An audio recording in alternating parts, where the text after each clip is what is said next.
And action. And action. So you're thinking about fasting, or you already made up your mind and you want to start. We're going to give you the 10 tips, or I'm going to give you the 10 tips to help you succeed in fasting. So watch to the end. Here are the 10 tips over here. Not so fast. Hold on. We're gonna go one at a time. Thanks for watching, and subscribe. Make comments. All right. Tip number 1. Which I already forgot. Have a plan. Here we go. Tip number 1. Research. So you're getting into fasting. It's really important that you understand what fasting is. There's a lot of information on the net, on YouTube, to help you make a comfortable and confident decision in this method. So do your research. Some good resources are Dr. Fung and Dr. Sten Eckberg on YouTube. So do your research so you're comfortable and confident in this method. Number 2, prepare yourself mentally. So what do I mean by that? You know, I'm gonna give you an example of like a sports team or that athlete where they train for certain scenarios that may arise prior to the competition. They practice, and that's what I mean by prepare yourself mentally. Prepare yourself for situations where you might be challenged during your fast to break it. You might be threatened, like if you know you go to work and there's a party and there's a lot of food that you want to eat. You know what I mean? Envision that. Prepare yourself for something like that. Prepare yourself for challenges like that. That's what I mean by prepare yourself mentally. Number 3, choose a fasting method. So there's 16/8 intermittent fasting. There's OMAD, 1 meal a day. There's extended fast. In the beginning, when you're starting, choose a fasting method that you're going to stick to. So for me, during the first 2 years when I started fasting, I just did intermittent fasting, 16/8. I would eat at 12 o'clock and then dinner time 6 p.m. That was my method for 2 years, and it works. For you, depending on your schedule or your work or what you do, choose a method that will work for you. And it goes along the same lines of number 1, research what will work for you and stick to it. You can always adjust, and I've done it. I've changed as you go along in fasting. You can change and do things like that, because fasting it affords you a lot of flexibility. So choose a fasting method. And number 4, ask your family and friends for support.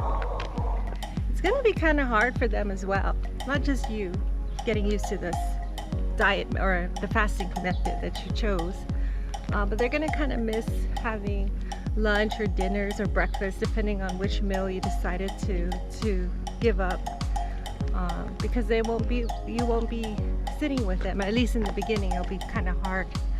So ask them for support. Ask them to not entice you, and that has nothing to do with them, and that as soon as you're ready to do your meal, you can definitely have that meal time with your family and friends. And initially I was gonna say tell your family and friends that you're gonna be fasting, but actually asking for support is better, because usually when you ask for help, you're more inclined to get it from your friends and family. Yep. Number 5, know your weaknesses. So what do I mean by that? Know what can trigger you to break your fast. Like for me, it's sweets. So what I do is I remove sweets from the kitchen, from my view, from everywhere I'm at. I avoid it because I don't want to get triggered to break my fast. And I'm going to recommend when you first start fasting that you do the same thing. Know what your weaknesses are and remove them in the beginning. Remove them. It'll really help you succeed. Number 6, know what your strengths are.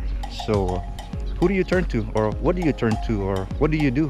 So do you turn to God, your God? Do you speak to a family member? Do you look inwards? Do you have a conversation with yourself? If that's what makes you strong, if that's what makes you strong, then that's what you're going to turn to when you get challenged and when you're weak. So know what your strengths are. Number 7, Number 7. get a hobby or keep yourself busy. That is very important. Because again, you gotta fill up that time you used to have eating. So what are we doing right now? We're in the neighborhood walking because we're trying to keep ourselves busy. Right. I found that that was very important to do. Also, getting a hobby, picking up a hobby, knitting, Gardening. We gotta do gardening. Yeah. Doesn't necessarily have to be fitness related, but if you can, go to the gym. That's another good one. Go swimming if you can, if it's not too cold where you're at. Yeah. Read a book. Read a book.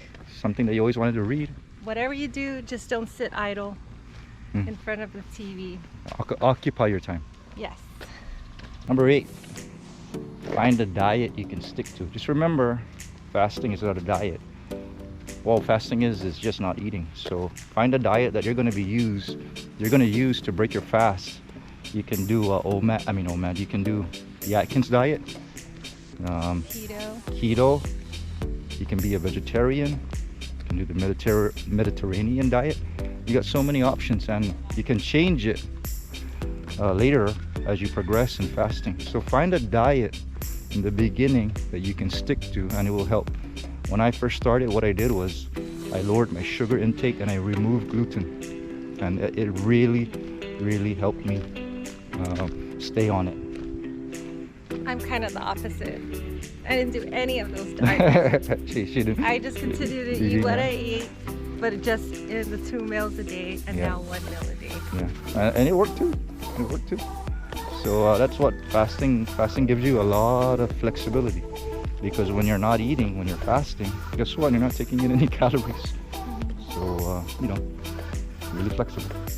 Oh, but it's very important to know that if you have an eating disorder, you may want to talk to your doctor about that and not follow what I said. Yes, consult with your doctor. Number 9, set a realistic goal. Look, I was nearly 300 pounds at one point in my life, and if I believed that I was going to lose 300 pounds in 2 weeks, no.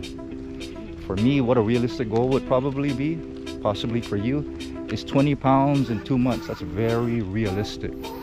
So set a realistic goal, especially for weight loss. And when you achieve it, remember that as you progress in fasting or anything, even a diet, things may slow down and you have to change and metamorphosize whatever method or program that you're doing. And 2 months may be very ambitious. Again, depends on where you're at. People are different. People are different. Again, set your goals and don't beat yourself up if you don't achieve them in 2 months, but you should start seeing some improvement. Especially with fasting, just stick to it. It'll work. Number 10, join a fasting support group. This is going to really help you, or start one. Find people who are like-minded and find them out there. They're out there. There's people who have done this method and who have succeeded. There's a lot of groups on Facebook, and I suggest that you join one so you can get guidance, you can get support, you can get help, and you can get information, and you can be the one also doing the same thing, giving guidance and support as you progress in this method. So number 10, join a fasting support group.